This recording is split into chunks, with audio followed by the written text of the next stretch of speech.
সঙ্গীদেরকে কত ভালোবাসি, তারা কি কবরে যাবে? সমপাঠীদেরকে কত ভালোবাসি, তারা কি কবরে যাবে? স্ত্রীকে ভালোবাসি, তারা স্ত্রীরা কি কবরে যায়? কেউই যায় না, নিদান কালে কেউ থাকে না। আমি আমার রচিত একটি কবিতা দিয়ে বিষয়টা বুঝাচ্ছি আপনাদেরকে যে আল্লাহই একমাত্র বন্ধু।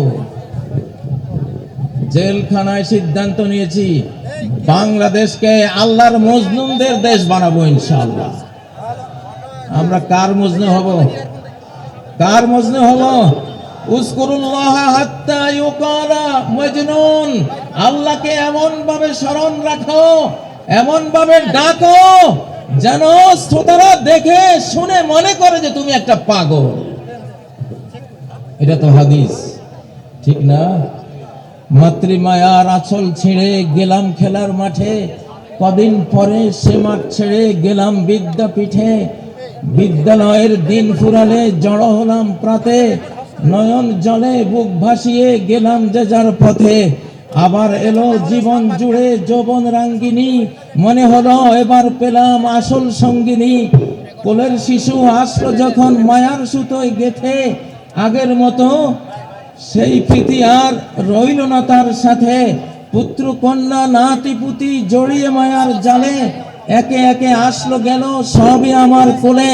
ভাই বেরাদার ভক্ত প্রেমিক, ভাই বেরাদার বন্ধু স্বজন ভক্ত প্রেমিক মেলা, ধীরে ধীরে ফুরিয়ে এলো জীবন সাজের বেলা।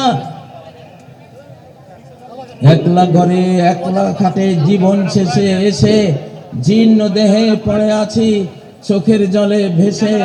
আসলো না কেউ, থাকলো না কেউ পারাপারের ঘাটে, জীবন সাথী মরণ সাথী আল্লাহ রলেন সাথে। লা ইলাহা ইল্লাল্লাহ, তাই তো বলো মন, আল্লাহ বিনে বন্ধু তোমার নেই যে কোনো জন। অতএব বলছি, এবারের বাংলাদেশ কার বাংলাদেশ? আল্লাহ বন্ধুর বাংলাদেশ, ঠিক নয় কি? কারা কারা আল্লাহকে বন্ধুরূপে পেতে চান?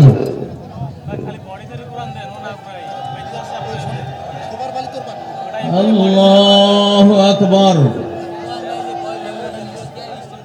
নারায়ে তাকবীর, আল্লাহু আকবার।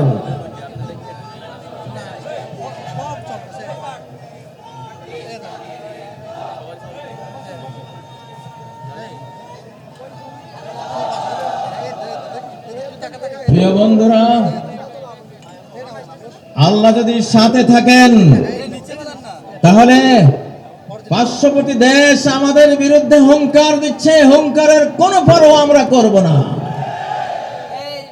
আমাদেরকে মিয়ানমার হুঙ্কার দিচ্ছে, আরাকান আর্মি হুঙ্কার দিচ্ছে, কোনো পরোয়া আমাদের নাই। যদি সর্বশক্তিমান ইটারনাল পাওয়ারের মালিক আল্লাহ, able to do all things যিনি, আলা কুল্লি শাইইন কাদির যিনি, আমরা তার রাজনীতি করি, আমরা তাকে বিশ্বাস করি, তার উপরে ট্রাস্ট স্থাপন করি, তার উপরে আস্থা রাখি, আমরা তাকে নিয়েই বাংলাদেশ গড়ব ইনশাআল্লাহ।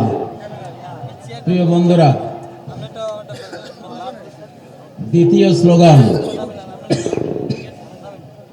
কত নম্বর? ৭২-এর বিধান শেষ, ৭২-এর বিধান শেষ, আল কোরআনের বাংলাদেশ। জোরে বলেন, ৭২-এর বিধান শেষ, আল কোরআনের বাংলাদেশ। আমরা ৭২-এর বিধান দেখেছি, বিগত ১ বছরেই গোটা কোরআন নিয়ে আসবো। কোরআন নাজিল হয়েছে ২৩ বছরে, ঠিক নয় কি? একটু একটু করে কোরআন পৃথিবীতে এসেছে, আমরাও একটু একটু করে কোরআন নিতে থাকবো ইনশাআল্লাহ। রাজি আছেন? ডক্টর ইউনূস সাহেব, ওয়াকারুজ্জামান সাহেব, যারা রাজনীতি করছেন, সবার প্রতি এই মাহফিল থেকে আমরা দাবি দিলাম, আমাদের ৭ জানুয়ারি যে সংবিধানের রিপোর্ট পেশ করা হবে, সেই রিপোর্ট কোরআনের সাথে মিলতে হবে একেবারে অক্ষরে অক্ষরে। যদি কোরআনের সাথে কোনো একটি ধারা উপধারা যদি বিরোধ তৈরি করে, আমরা সেই সংবিধান ছুঁড়ে ফেলে দেব ইনশাআল্লাহ।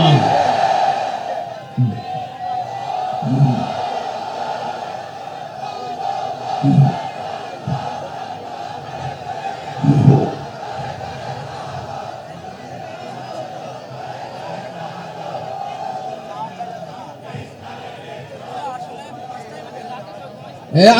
3 নম্বর স্লোগান কয় নম্বর?